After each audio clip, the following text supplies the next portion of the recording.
सभी को ओम शांति। आज है 22 अगस्त 2024। आज है सतगुरुवार। आज की वाणी का सार। मीठे बच्चे, तुमने सारे कल्प में ऑलराउंड पार्ट बजाया। तुमने सारे कल्प में ऑलराउंड पार्ट बजाया। अब पार्ट पूरा हुआ, घर चलना है।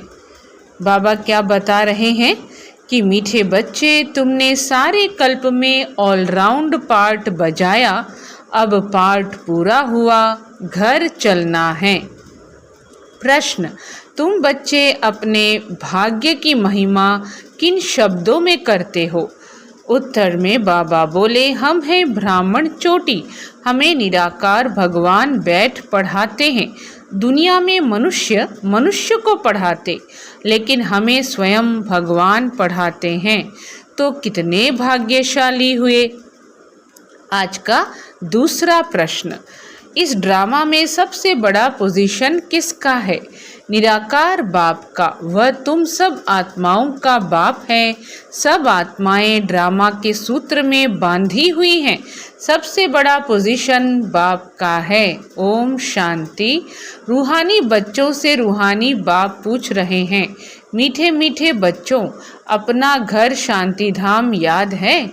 बाबा क्या बता रहे हैं और पूछ रहे हैं?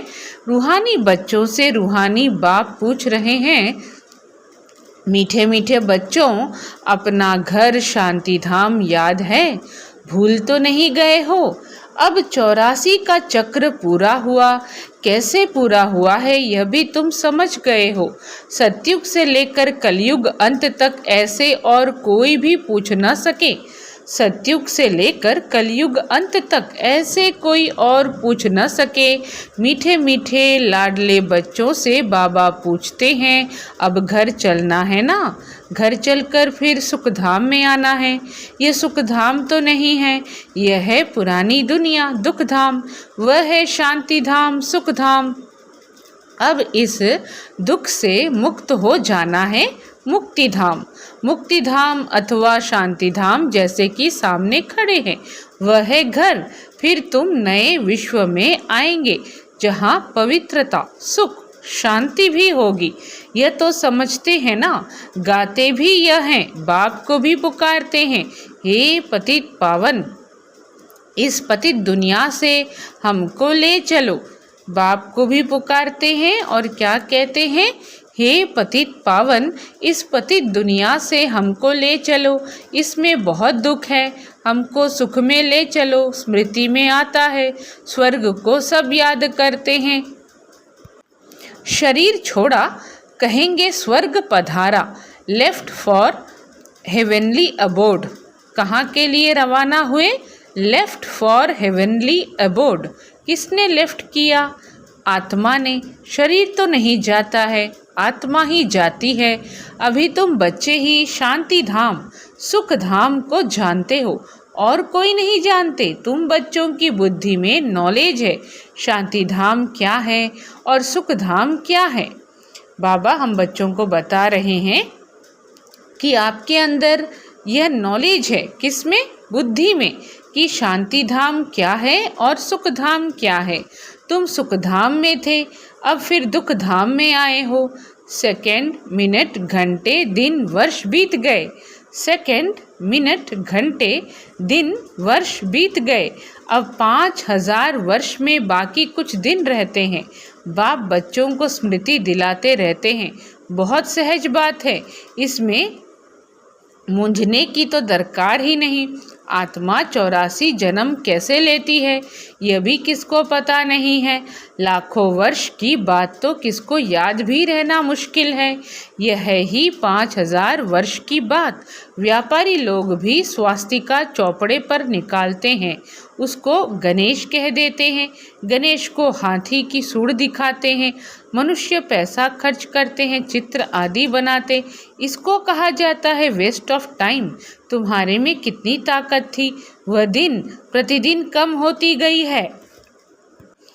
शिव पिता परमात्मा बच्चों को याद दिलाते हैं, तुम्हारे में कितनी ताकत थी, वह दिन प्रतिदिन कम होती गई है, जैसे मोटर से पेट्रोल कम होता जाता है।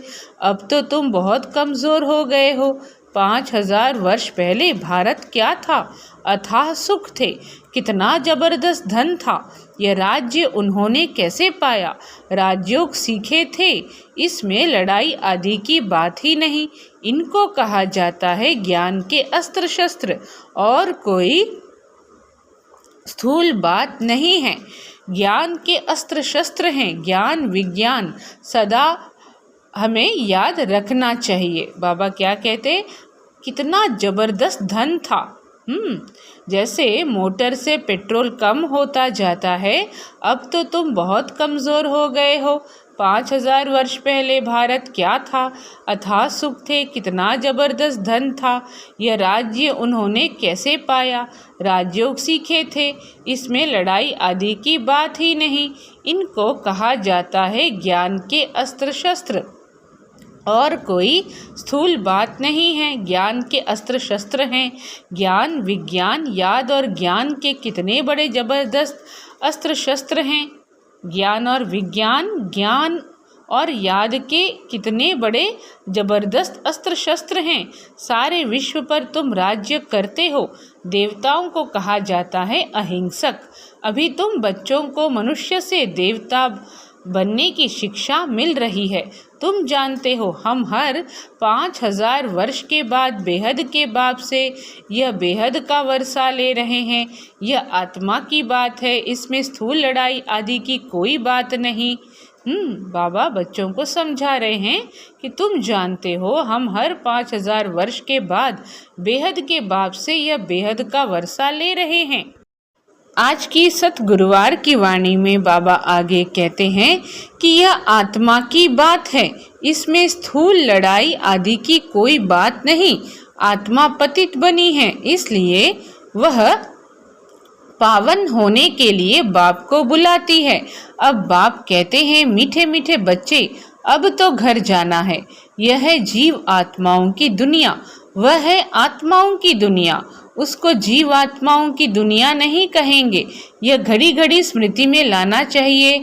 हम दूर देश के रहने वाले हैं, हम आत्माओं का घर है ब्रह्मांड। यह भी बुद्धि में रहे, हम वहाँ रहते हैं, इस आकाश तत्व से पार, जहाँ सूर्य चांद भी नहीं होते। हम वहाँ के रहने वाले यहाँ पाठ बजाने आए हैं। 84 का पाठ बजाते हैं। सब तो 84 जन्म ले नहीं सकते, आहिस्ते आहिस्ते ऊपर से उतरते आते हैं। हम ऑलराउंडर हैं। सब काम करने वाले को ऑलराउंडर कहा जाता है, यानी जो हर तरह का काम करते हैं उनको ऑलराउंडर कहा जाता है। तुम भी ऑलराउंडर हो, आदि से अंत तक तुम्हारा पार्ट है। अब इस चक्र का अंत है तो भी ऊपर से आते रहते हैं। बहुत बच्चे रहे हुए हैं जो ऊपर से आते रहते हैं, वृद्धि को पाते रहते हैं। बाप ने तुम बच्चों को हम सो का अर्थ भी समझाया है। वह लोग तो कहते हैं आत्मा सो परमात्मा है, उनको तो ड्रामा के आदि मध्य अंत ड्यूरेशन आदि का भी कुछ पता नहीं है। तुमको बाप ने समझाया है। इस शरीर में तुम अभी ब्राह्मण हो। प्रजापिता ब्रह्मा द्वारा शिव बाबा ने तुमको एडॉप्ट किया है, पढ़ाते हैं। यह तो याद रहना चाहिए ना। बाप हमको पढ़ा रहे हैं, वह ऊंचते ऊंच भगवान हैं। सभी आत्माएं इस ड्रामा के धागे में पिरोई हुई हैं। तो बाबा ने अभी क्या समझाया कि हम सब आत्माएं जो हैं इस ड्रामा रूपी धागे में पिरोए हुए हैं। अभी तो जानते हो हम शुरू में देवता थे। अभी तुम जानते हो हम शुरू में देवता थे, फिर हम सो क्षत्रिय धर्म में आए, अर्थात सूर्यवंशी से चंद्रवंशी में आए। इतने जन्म लिए, यह सब पता होना चाहिए। यह नॉलेज पहले तुम्हारे में बिल्कुल नहीं थी। अभी बाप ने समझाया है। यह वर्णों की बाजोली है। अभी फिर शूद्र से ब्राह्मण बने हो। क्या कहा बाबा ने कि यह वर्णों की बाजोली है, अभी फिर शूद्र से ब्राह्मण बने हो। ब्राह्मण से फिर देवता बनेंगे। विराट रूप दिखाते हैं ना, तुम्हारी बुद्धि में सारा ज्ञान है। कैसे हम नीचे उतरे, फिर ब्राह्मण कुल में आए, फिर डीटी डिनेस्टी में आए। अभी तुम ब्राह्मण हो, चोटी चोटी सबसे ऊंच होती है। तुम्हारे जैसा ऊंच कुल कौन कहलावे। भगवान बाप आकर तुमको पढ़ा रहे हैं। तुम कितने भाग्यशाली हो। अपने भाग्य की कुछ महिमा तो करो। बाहर में तो सब मनुष्य मनुष्य को पढ़ाते हैं।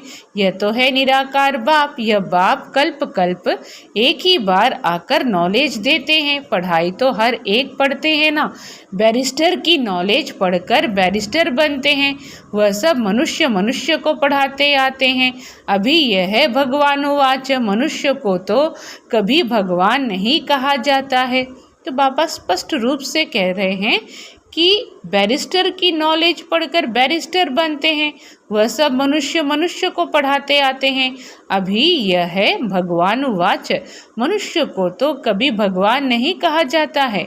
वह तो है निराकार। यहाँ आकर तुम बच्चों को पढ़ाते हैं। पढ़ाई न सूक्ष्म वतन में न मूल वतन में पढ़नी होती है। पढ़ाई होती ही यहाँ है। इसमें मूंझने की तो कोई बात ही नहीं। स्कूल में कभी स्टूडेंट कहेंगे क्या कि हम मूंझते हैं। हमको निश्चय नहीं होता। पढ़ाई को पढ़कर अपना स्टेटस लेते हैं। ये लक्ष्मी नारायण सतयुग आदि में विश्व के मालिक कैसे बने। जरूर बाप द्वारा बने। बाप तो सच बताएंगे। भगवान कोई रॉन्ग थोड़े ही बता सकते हैं। बड़ा भारी इम्तिहान है। इस समय तो है प्रजा का प्रजा पर राज्य। राजा रानी है नहीं। सतयुग में थे, अभी कलयुग अंत में है नहीं। सतयुग में थे, अभी कलयुग अंत में है नहीं। इसको कहा जाता है पंचायती राज्य। गीता में लिख दिया है कौरव और पांडव। गीता में दो पक्ष बताए गए हैं, कौरव और पांडव। रूहानी पंडे तो तुम हो ना, सबको रूहानी घर का रास्ता बताते हो। वह तुम आत्माओं का रूहानी घर। रूह जन्म लेकर पाठ बजाती है। यह बात बाबा बहुत महीनता से समझा रहे हैं कि गीता में लिख दिया है कौरव और पांडव। रूहानी पंडित तो तुम हो ना, सबको रूहानी घर का रास्ता बताते हो। वह तुम आत्माओं का रूहानी घर। रूह जन्म लेकर पाठ बजाती है। यह बातें तुम्हारे सिवाय और कोई नहीं जानते। ऋषि मुनि आदि कोई भी न रचता को न रचना के आदि मध्य अंत को जानते हैं। लाखों वर्ष कह देते हैं, परंतु उनका भी कोई पूरा हिसाब किताब नहीं है। आधा आधा भी हो न सके। पूरा आधा सुखधाम, फिर पूरा आधा दुखधाम। क्या कह रहे हैं बाबा कि लाखों वर्ष कह देते हैं, परंतु उनका भी कोई पूरा हिसाब किताब नहीं है। आधा आधा भी हो न सके। पूरा आधा सुखधाम, फिर पूरा आधा दुखधाम। यह है पतित दुनिया विशेष और वह है वाइसलेस। बाप कितना ऊंचते ऊंच हैं, परंतु कितना साधारण है। कोई बड़े आदमी ऑफिसर शादी से मिलते हैं तो उनको कितना रिगार्ड देते हैं। पतित दुनिया में पतित मनुष्य ही पतितों का दीदार करते हैं। पावन तो हैं ही गुप्त, बाहर से दिखाई कुछ नहीं पड़ता है। बाप को कहा जाता है नॉलेजफुल, ब्लिसफुल। सब बातें बाप में फुल है, इसलिए उनको ज्ञान का सागर कहा जाता है। हर एक मनुष्य के पोजीशन की महिमा अलग अलग है। वजीर को वजीर, प्राइम मिनिस्टर को प्राइम मिनिस्टर कहेंगे। वह फिर है ऊंचते ऊंच भगवान। सबसे बड़ा पोजीशन है निराकार बाप का, जिसमें क्या कह रहे हैं बाबा, जिसके हम सब बच्चे हैं। सबसे बड़ा पोजीशन किसका है? निराकार परमपिता परमात्मा का। तो अभी बाबा कह रहे हैं कि सबसे बड़ा पोजीशन है निराकार बाप का, जिसके हम सब बच्चे हैं। वहाँ हम सब बाप के साथ परम धाम में रहते हैं। वह घर, यहाँ सबको अपना अपना पार्ट मिला हुआ है। कोई एक जन्म का भी पार्ट बजाकर वापस चले जाते हैं। बाप समझाते हैं यह मनुष्य सृष्टि का वैरायटी झाड़ है। क्या कहते हैं बाबा? कोई एक जन्म का भी पार्ट बजाकर वापस चले जाते हैं। बाप समझाते हैं यह मनुष्य सृष्टि का वैरायटी झाड़ है। एक न मिले दूसरे से। आत्मा तो एक जैसी है, बाकी शरीर एक न मिले दूसरे से। नाटक भी दिखाते हैं, दिखाते हैं ना, नाटक भी दिखाते हैं जिसमें एक जैसी दो शक्ल बनाते हैं, जिसमें मूंझ जाते हैं कि पता नहीं हमारा पति यह है या यह तो बेहद का खेल है। इसमें एक न मिले दूसरे से, हर एक के फीचर्स अलग अलग हैं। आयु भल एक जैसी हो परंतु फीचर्स एक जैसे हो ना सकें। हर जन्म में फीचर्स बदलते जाते हैं। कितना बड़ा बेहद का नाटक है, तो उनको जानना चाहिए ना। सारे सृष्टि के आदि मध्य अंत का ज्ञान तुम्हारी बुद्धि में है। हर एक का ड्रामा में जो पार्ट है वही बजाएंगे। ड्रामा में कोई रिप्लेस हो नहीं सकता। बेहद का ड्रामा है ना, जन्म लेते रहते हैं, सबके फीचर्स अलग अलग हैं। कितने वैरायटी फीचर्स हैं। यह नॉलेज सारी बुद्धि से समझने की है। यह नॉलेज सारी बुद्धि से समझने की है। कोई किताब आदि है नहीं। गीता का भगवान हाथ में गीता ले आता है क्या? बाबा पूछ रहे हैं। कोई किताब आदि है नहीं। गीता का भगवान हाथ में गीता ले आता है क्या? वह तो ज्ञान का सागर है। पुस्तक थोड़े ही ले आया। पुस्तक तो भक्ति मार्ग में बनते हैं। तो यह सब ड्रामा में नूंद है। एक सेकेंड न मिले दूसरे से। तुम बच्चों को तो सब समझा दिया है। चक्र पूरा हो फिर नए सिर शुरू होगा। अभी तुम पढ़ रहे हो। बाप को भी तुम जान गए हो, रचना को भी जान गए हो। मूल वतन से यहाँ आते हो पार्ट बजाने। स्टेज कितनी बड़ी है, इनका कोई माप नहीं हो सकता। कोई भी पहुंच नहीं सकते। सागर और आकाश का कोई अंत नहीं पा सकते, इसलिए बेअंत गाया जाता है। आगे इतनी कोशिश नहीं करते थे, अभी कोशिश करते हैं। साइंस भी अभी है, फिर कब शुरू होगी? जब उन्हों का पाठ होगा। तो इतनी यह सब बातें शास्त्रों में थोड़े ही हैं। सुनाने वाले के बदले सुनने वाले का नाम डाल दिया है। यह काली आत्मा व गोरी आत्मा। काली आत्मा इनके द्वारा सुनकर गोरी बनी है। नॉलेज से कितना ऊंच पद मिलता है। बाबा समझाते हैं, नॉलेज से कितना ऊंच पद मिलता है। यह है गीता पाठशाला। कौन पढ़ाते हैं? भगवान राजयोग सिखाते हैं अमरपुरी के लिए, इसलिए इसको अमर कथा भी कहा जाता है। ज़रूर संगम युग पर ही सुनाई होगी। जिन्होंने कल्प पहले पढ़ा है वही आकर फिर पढ़ेंगे और नंबरवार पद पाएंगे। तुम यहाँ कितने बार आए हो? अनगिनत। कोई पूछे यह नाटक कब शुरू हुआ है, तुम कहेंगे यह तो अनादि चला आ रहा है। गिनती की बात ही नहीं हो सकती। गिनती की बात हो नहीं सकती। पूछने का ख्याल भी नहीं आता। शास्त्रों में सभी है भक्ति मार्ग की कहानियाँ जो पढ़ते रहते हैं। यहाँ तो अनेक भाषाएं हैं। सतयुग में अनेक भाषाएं आदि होती नहीं। एक धर्म, एक भाषा, एक राज्य की तुम स्थापना कर रहे हो। वे लोग तो शांति स्थापन करने की राय देने वालों को प्राइज देते रहते हैं। शिव बाबा तुमको सारे विश्व में शांति स्थापन करने की राय देते हैं। उनको तुम क्या प्राइज़ देंगे? वह तो और ही तुमको प्राइज़ देते हैं, लेते नहीं। यह समझने की बातें हैं। कल की बात है जबकि इन्हों का राज्य था। अभी तो रहने की जगह नहीं है। वहाँ तो 2-3 मंजिल बनाने की भी दरकार नहीं रहती, लकड़े आदि की दरकार नहीं। वहाँ तो सोने चांदी के मकान होते हैं। साइंस के जोर से झट मकान बन जाते हैं। यहाँ तो साइंस से सुख भी है तो दुख भी है। इससे सारी दुनिया खलास हो जाएगी। इसको कहा जाता है फॉल ऑफ पॉम्पिया। माया का कितना पॉम्प है। माया का क्या है? माया का पॉम्प है। साहूकारों के लिए तो जैसे स्वर्ग है, इसलिए वह तुम्हारी बात भी नहीं सुनते। साहूकारों के लिए क्या है? जैसे स्वर्ग है, इसलिए वह तुम्हारी बात भी नहीं सुनते। आगे तुम भी नहीं जानते थे। यहाँ तो बाप आकर डायरेक्ट तुमको पढ़ाते हैं। बाहर में तो फिर भी बच्चे पढ़ाते हैं, मित्र संबंधी आदि भी याद आते रहते हैं। यहाँ तो बाप बैठ समझाते हैं। दिन प्रतिदिन तुम याद की यात्रा में पक्के होते जाएंगे। फिर तुमको कुछ भी याद नहीं आएगा, सिर्फ घर और राजधानी याद आएगी। फिर यह नौकरी आदि याद नहीं आएगी। मरेंगे ऐसे जैसे बैठे बैठे हार्ट फेल होते हैं। दुख की बात नहीं, हॉस्पिटल आदि तो कुछ भी नहीं होंगे। बाप को जान लिया और स्वर्ग के मालिक बने। तुम्हारा तो हक है, सबका नहीं, क्योंकि स्वर्ग में सब तो नहीं आएंगे ना।